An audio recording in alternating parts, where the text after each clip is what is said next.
C'est un peu la semaine des papis sur Paris Fan. Hier, on évoquait Lionel Messi. Aujourd'hui, ce sera Sergio Ramos, défenseur central de 37 ans. Il y aura du respect, je l'assure, à part dans cette intro. J'avoue que j'ai un peu abusé. J'ai vu Laouni. Je suis désolé. J'avais envie. Je suis comme ça. En tout cas, il est en fin de contrat. Donc, comme Messi, hier, on va se demander est-ce qu'il fait partie des joueurs à garder? Est-ce que c'est un problème, une solution au PSG? Voilà un peu la même réflexion, mais pour un joueur totalement différent. Et je sais qu'il tient à cœur de l'inépuisable Arthur. Est-ce que tu es prêt à parler de lui? Peut-être à ce qu'il soit critiqué. Oui, non, mais je suis prêt à parler de lui. Par contre, je retiens quand même que t'as traité de papy les gens de 37 ans. Bon, Je me hein, permets. J'ai j'ai pas passé 37 la barre ans. des 30, je m'en Donc, approche. Après, calme-toi. après je pourrais Voilà. plus. Voilà, calme-toi. Pardon. Mais ouais, je suis bien content de parler de Ramos. Écoute, c'est quand même un beau joueur. Quel défenseur. Il a une carrière incroyable, mais ce qui doit rester au PG, ce sera le débat. Notamment Laouni, on va peut-être encore se battre aujourd'hui, mais on s'aime quand même. Est-ce que ça va? Ça va impeccable. On n'a pas le niveau papy aujourd'hui, mais on n'est pas loin avec le PSG. Ouais, ouais, non, on n'est pas encore des papillons. On s'approche tous petit à petit. On sait qu'ils sont meilleurs que nous, bien sûr, ces joueurs. Mais est-ce qu'ils ont le niveau encore pour le PSG aujourd'hui? C'est Ramos et c'est parti. Sergio Ramos, toujours une place au PSG ou alors la fin, le départ à la fin de son contrat cet été. Ça va être un petit duel encore aujourd'hui, les mêmes protagonistes qu'hier, puisque bah, c'est encore les mêmes positions. Laouni est plutôt pour qu'on le garde, moi je suis plutôt contre et Arthur, donc il prendra le temps, il sera arbitre aussi.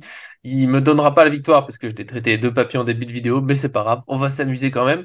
Et vu qu'hier, bah, c'est Laouni qui avait démarré cette fois, bah, ça sera moi. Allez, un peu de changement, on est fou, on est comme ça à Paris Fan. Arthur, tu me donnes le temps, je me lance pour 30 secondes pour dire pourquoi c'est fini avec Sergio Ramos. Bon, écoute, vas-y, hein, Nico, lance-toi. Hein, j'ai hâte d'entendre tes arguments. Je sais qu'Arthur est prêt à me taper, je sais que Sergio Ramos est un défenseur exceptionnel, incroyable, une carrière à respecter, mais pour moi c'est un peu comme Lionel Messi avec l'âge maintenant, la fin de contrat, c'est le moment pour tourner la page parce que déjà il y a son salaire qui prend beaucoup de place au PSG, on n'arrête pas de dire que c'est un été pour reconstruire, pour partir sur autre chose, sur d'autres idées, bah voilà, ça fait partie des économies à faire pour recruter autre chose. Et aussi dans l'idée de jeu, Sergio Ramos toujours très fort dans les duels, l'un des meilleurs contre le Bayern Munich, mais l'un des meilleurs dans un PSG qui subit. Je pense que ce sera plus simple d'avoir un PSG conquérant et qui joue plus haut si on remplace Sergio Ramos, même s'il a les qualités, maintenant il ne court plus très vite. Parfait. Je peux pas faire mieux en 30 secondes. Laoni, t'es prêt? Ouais, De toute façon, j'ai Démonte-le. perdu. J'ai déjà perdu. Démonte-le. Démonte-le, Monsieur ce l'arbitre, jeune. s'il vous plaît, un peu de... un peu de respect.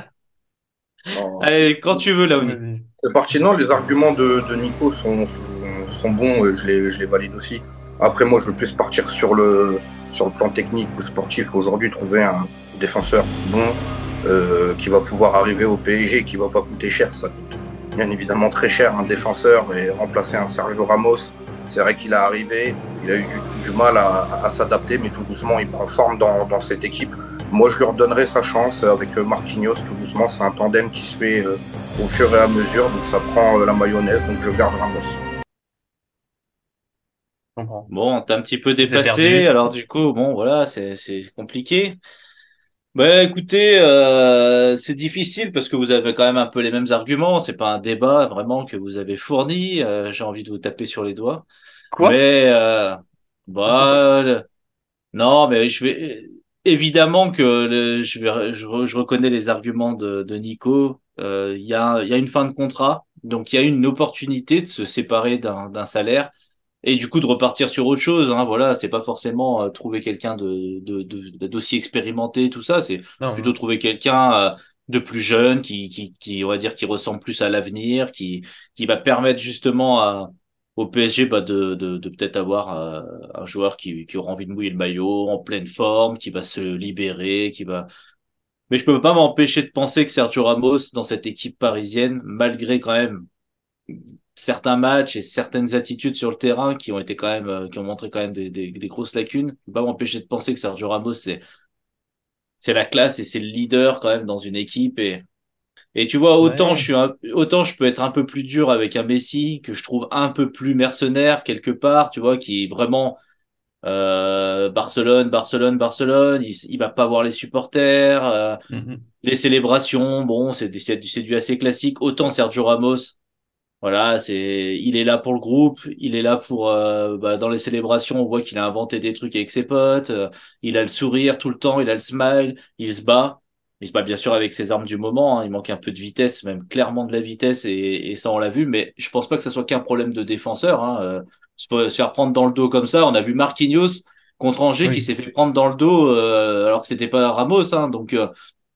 Donc, est-ce que c'est pas non plus un problème de milieu de terrain, voilà, de pressing, d'envie, de mouvement, de plein de choses. Et je trouve que Ramos, il est pas responsable de tout. Tu l'as dit, Bayern Munich, c'est sûrement lui le meilleur joueur du match. C'est pas rien, hein. On attend les Mhm. grands joueurs dans les gros matchs et mine de rien, si on se met à juger, par exemple Mbappé qui a marqué un doublé contre Angers, on peut très bien se dire que finalement, on attendait peut-être plus Mbappé contre le Bayern Munich et on Ça sera une attend, autre mais vidéo, Mbappé, ça et, sera une autre Ser- vidéo. et Sergio Ramos, peut-être que voilà, qui a été peut-être parfois en Ligue 1 un peu dépassé, finalement, en Ligue des Champions, c'est pas le plus terrible des joueurs parisiens, même plutôt l'un des meilleurs sur les derniers matchs.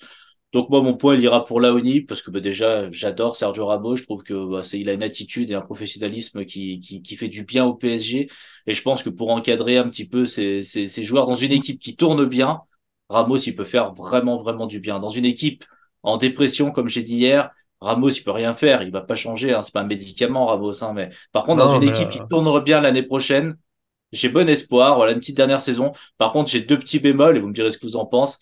Je veux bien une prolongation, mais déjà une prolongation avec le fait qu'il une accepte baisse. de Oui. potentiellement d'être remplaçant plus souvent la saison prochaine aussi pour être là vraiment dans les matchs qui comptent aussi, d'être en forme et d'être en pleine forme, c'est-à-dire de pas jouer trop de matchs, mais aussi une petite baisse de salaire quand même qu'il avait plus ou moins accepté si j'avais cru comprendre les médias, donc à voir un petit peu où ça en est, mais s'il peut baisser un petit peu son salaire à son âge, c'est pas infamant non plus pour terminer une carrière, on va dire, dans un club qui joue la Ligue des Champions.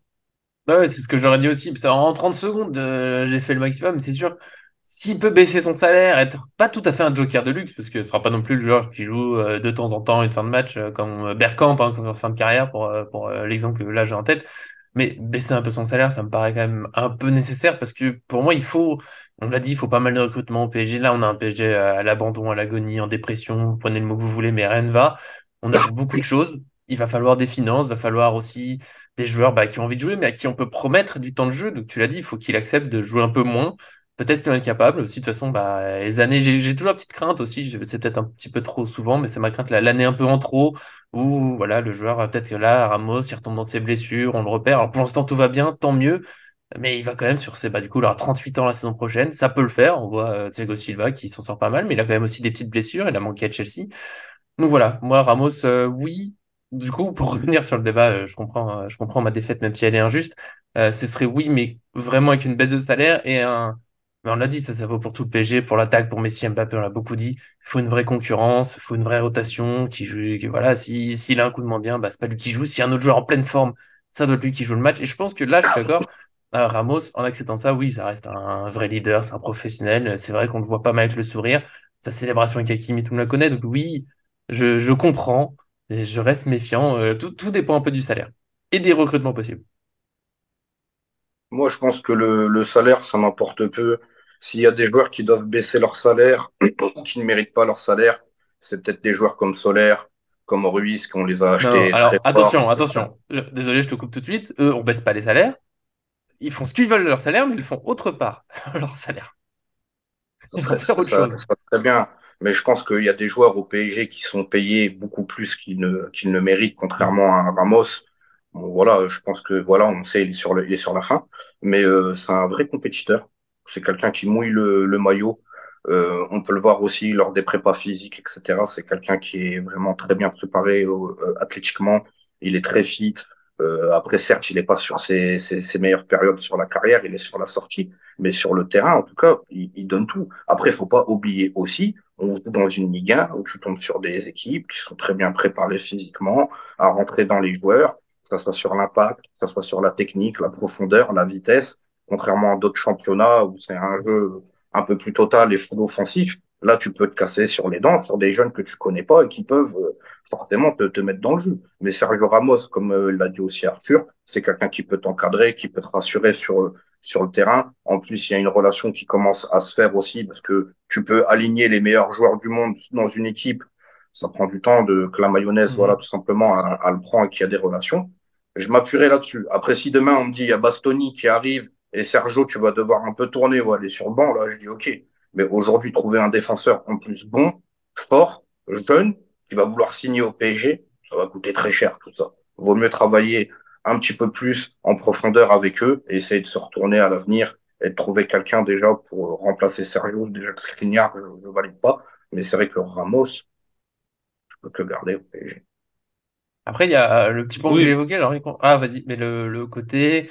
Sergio Ramos, il a ses qualités, mais on l'a dit, hein, vieillissant, on le voit, même si Marquinhos a aussi été pris en profondeur, alors Ramos, on sait, là, aujourd'hui en vitesse, on l'a vu plusieurs fois, c'est un peu compliqué. Est-ce qu'on peut espérer? Je sais que l'Arthur, en plus, t'aimerais bien, c'est un PSG qui joue plus haut, est-ce que c'est complètement faisable? Est-ce qu'il n'y a pas aussi des petits blocages pour Marquinhos, par exemple, qui se retrouve à devoir couvrir Ramos au cas où en profondeur? Est-ce que ça peut pas, voilà, libérer un peu, mettre, que ce soit plus simple comme plan de jeu de jouer très haut avec un gros pressing, si c'est pas Ramos, mais Bastoni, oui, bah, évidemment, tu me parles avec les sentiments, je sais pas, Ndika qui est en fin de contrat, enfin, un autre joueur peut-être un peu plus mobile.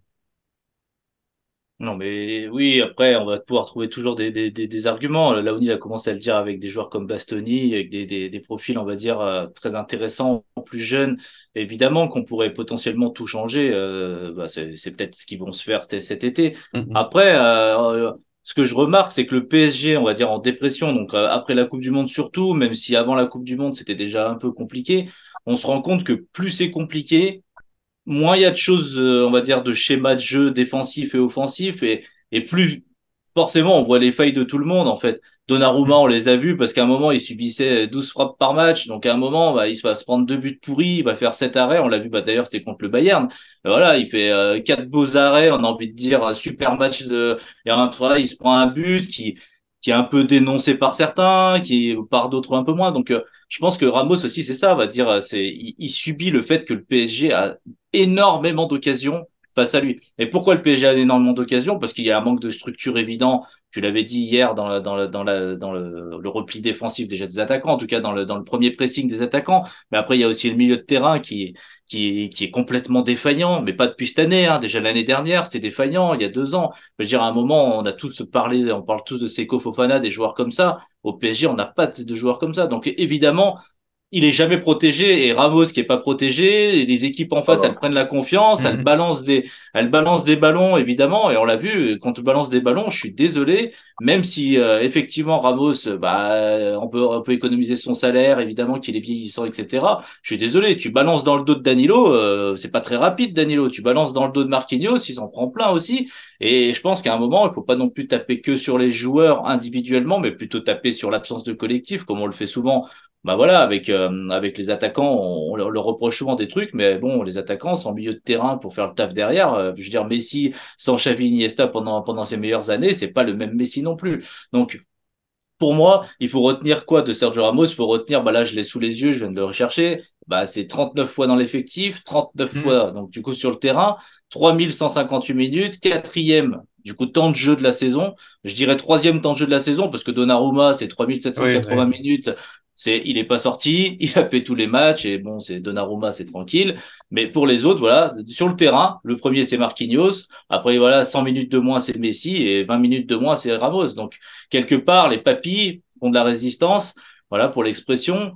En termes, en tout cas, Mhm. de blessures, je parle pas forcément parce que bon, ils ont eu du temps de jeu parce que Galtier a pas fait beaucoup tourner, mais en même temps, au final, Mukiele est absent jusqu'à la fin de saison, Ramos est présent, en même temps, Messi est là à 35 ans alors que Neymar n'est pas là, alors que Sarabia a préféré partir parce qu'il avait pas assez de temps de jeu. Voilà, ben, tu vois, il y a Mhm. toutes ces données-là. Donc pour moi, Sergio Ramos, avec 3158 minutes, c'est déjà une des premières conditions qui est remplie. Il est là, il est disponible, physiquement, il est bien. Après, voilà, Alors qu'on a un Kimpembe et Skriniar qui sont bah là, ils sortent qui, d'opération. qui Je sais, sont j'argumente contre moi. Et Ramos, est-ce que, alors, je sais pas si vous avez la stat en tête, si vous êtes sûr avec moi, est-ce que c'est pas le joueur du PSG qui a le plus marqué de la tête cette saison? bah, étant donné que Danilo Pereira a marqué que 2 fois, ouais, non, je dirais, non, je pense pas. Je pense qu'il doit être à égalité avec Danilo. 2-2, je pense. Ça compte, hein. C'est déjà ça. Oui, non, mais c'est sûr que ça fait du bien. Bah, déjà, en plus, tu vois les buts de rageux que Ramos y met. Moi, Mhm. j'adore, tu vois, ça fait du bien. C'est comme quand il les mettait en finale de Ligue des Champions. Bah, il fallait qu'il y ait un Ramos pour les mettre. Et bah là, Ramos, bah, dans un match important, bah, il était là et il a fait un minimum le taf que d'autres n'ont pas fait. En tout cas, moi, quand je vois Marquinhos, Kimpembe, Ramos, je vais enlever Danilo parce que Danilo, gros joueur, grosse saison. J'espère qu'on fera un petit focus dessus. Mais Marquinhos, Kimpembe, Ramos, Skriniar. Sur les derniers matchs de l'Inter que j'ai pu voir, bah Ramos, je suis désolé, même s'il y en a qui vont me taper dessus, je suis pas sûr que ça soit le plus inquiétant pour moi. Je pense que faut pas oublier, on a encore des joueurs comme Pepe ou Thiago Silva qui jouent dans des très grandes équipes et ils ont un gros milieu de terrain. On a ces joueurs-là, certes, qui sont plus capables de faire des courses, de reprendre des défenseurs, des attaquants, pardonnez-moi, et qui sont défenseurs et qui vont essayer de rattraper tout ça à la course ou à l'épaule ou essayer de couper. On a vu que ces joueurs-là, ils arrivent souvent à anticiper par rapport à l'expérience, mais ils ont une première ligne et une deuxième ligne devant eux qui va leur permettre de souffler, qui va leur permettre d'éviter toutes ces vagues constamment qui s'abattent sur les joueurs. Et c'est vrai que je prends une bêtise, mais à Chelsea, t'as Gallagher, t'as N'Golo Kanté, t'as des mecs comme Kovacic, tu vois l'activité qu'ils ont là sur le terrain, tu te dis des mecs comme Thiago Silva, on a pu avoir David Luiz par exemple, on les a eu au PSG, je reviens sur Paris, on a eu des défenseurs comme Alex, Milan Bisevac, on a eu des gars comme Diego Lugano par exemple derrière, c'est pas des monstres en termes de rapidité, etc. et tout, mais par contre, on sait qu'en un contre un dans les duels, ils sont très forts, et pour aussi éviter les vagues et les abattements par rapport à l'équipe adverse, il y avait des mecs devant qui étaient des véritables grognards, qui étaient des véritables chasseurs, des véritables clébards. Et le problème, quand t'as pas ces clébards-là, forcément, même que t'es Sergio Ramos, t'es Gigio ou qui tu veux, t'es exposé contre toutes les équipes. T'es exposé constamment. Ça veut dire que là où les mecs, ils sont forts dans des duels où ils se font pas prendre, tu vois tous les problèmes et tous les défauts qu'un joueur peut avoir, qui peut avoir 23 ans comme il peut avoir 37 ans. Moi, demain, j'ai quelqu'un qui est avec moi, qui va pas me supplier en défense, qui va pas apporter un soutien, ou ne serait même que couper la ligne de passe. C'est-à-dire que tu n'es pas obligé d'accompagner, mais le fait que le joueur est là et qu'il vient juste se mettre devant pour l'empêcher de relancer, on le fait pas au PSG. Et c'est ça qui est problématique. Et aujourd'hui, en fait, c'est une équipe qui marche à l'envers. Mais pour revenir sur Et qui Sergio, marche, moi, surtout. oui, c'est ça le truc. Mais Ramos, il faut le garder. Après, il faut construire avec des tauliers, avec des joueurs forts autour qui vont pouvoir les accompagner dans les duels, que ce soit offensivement comme défensivement, mais surtout derrière, et de retrouver vraiment une ligne forte qui faisait la force, tout simplement, du PSG. La force du PSG à l'époque, c'était notamment sa défense et son milieu de terrain. Et aujourd'hui, malheureusement, on n'y est plus du tout. La force du PSG aujourd'hui, c'est qui? Bah, c'est Mbappé, Neymar et Messi. Et Donnarumma. Oula, oula! Ah, je prends des risques. Aïe, aïe, aïe. Bon, je pense que, à part si Arthur, tu veux redire, on a fait un peu le tour dossier. Ah, moi, je vois, moi, une vidéo venir, je l'annonce comme ça, même sans vous concerner. On va être obligé de faire une vidéo spéciale sur le milieu parce que on parle des attaquants, on en revient au milieu. On parle des défenseurs, on en revient au milieu. On parle de Donnarumma, peut-être qu'on en vient au milieu aussi parce que c'est un grand chantier au PSG. En tout cas, voilà. Pour Ramos, c'était le débat, c'était pas facile. J'ai un peu défendu le camp pour alors que j'étais contre, mais c'est pas un contre hyper définitif, vous l'avez vu. Voilà, on essaie de réfléchir au maximum. Ramos, bien sûr, immense respect. Mais c'est un papy, voilà, désolé Arthur. Comme ça. En tout cas, voilà, vous aussi, donnez votre avis dans les commentaires. Toujours ravi de discuter avec vous. Pour Messi, j'ai vu, vous n'êtes pas tous d'accord, mais il n'y a pas de souci. Je suis là pour répondre, pour discuter, ça fait plaisir. Merci, en tout cas, Arthur, d'être venu parler de l'un de tes joueurs préférés, si je me trompe pas. Non, ouais, bah non, c'est la mentalité que j'aime bien chez Ramos. Donc ouais, c'était agréable de parler de lui et je valide totalement ton idée de parler du milieu de terrain. Et si même on peut faire un focus, même on va dire sur l'ère Pochettino, l'ère Galtier, parce que pour moi la problématique elle est Voilà. déjà présente. Il y a que Tourelle qui avait réussi Santiago Mota Hey. à faire quelque chose d'assez intéressant par moment, mais globalement le PSG marche à l'envers sur ce domaine-là. Ouais.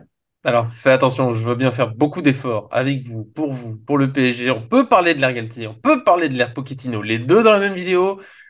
Ça commence, ça commence à faire beaucoup. Merci. On en parlera quand même. On fera un effort. De toute façon, on se fait du mal. Bon, des fois, j'analyse les buts qu'on prend contre Lyon, trucs comme ça. Nous, c'est vous dire comme je suis prêt à tout. Et j'aime aussi discuter avec Léonie. Toujours, même si en ce moment, on n'est pas d'accord, mais c'est pas grave. Je le dis, on s'apprécie de la même manière. Donc, merci d'être venu. Merci à vous. Je suis tout à fait d'accord avec tes arguments, ce que tu as dit. Les gens, ils peuvent reprendre nos vidéos précédentes où on propose un 11 où il n'y a pas Messi, il n'y a pas Il n'y a pas Sergio Ramos en Ramos, général. il n'y a pas Mbappé. On propose autre chose, mais aujourd'hui, sur le marché, ça coûte très cher. Et puis, quand on a la chance d'avoir des joueurs et des monstres et des références comme ça, et qui sont prêts encore à donner, faut continuer. Ouais, on fait revenir Thiago Silva. J'aurais aimé voir un jour une défense Thiago Silva, Ramos. Ça sera peut-être l'un de mes petits rêves jamais réalisés, comme une attaque Ibrahimovic, Neymar, quelque chose. Ibrahimovic, Neymar, Ronaldinho, juste pour le spectacle. Voilà, je suis comme ça. En tout cas, voilà, on en fera peut-être pas une vidéo, on verra tout ça. Bientôt les milieux, peut-être une vidéo Mbappé, il le faudra. Attention, levé de bouclier. En tout cas, merci à Ah tous de nous oui. suivre et à très bientôt sur cette chaîne avec déjà beaucoup d'enthousiasme.